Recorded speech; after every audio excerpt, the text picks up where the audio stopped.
Hello everyone, welcome back to our channel. Take it simple. On today's video, I'm going to show you how to log out of Frollo app. It's very quick and easy, so let's get started. First of all, open the Frollo app on your phone.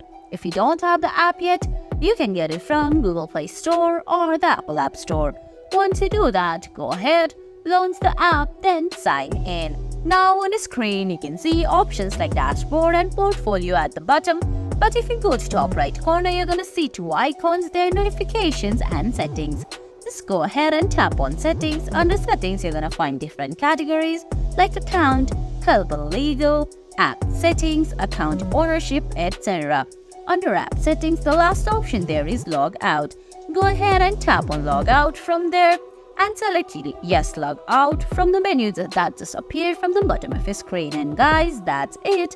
That's how you log out of Frollo app. I hope you found this video helpful. If you did, please give it a thumbs up, leave a comment, subscribe to our channel and hit that bell icon. See you in the next video. Thanks for watching.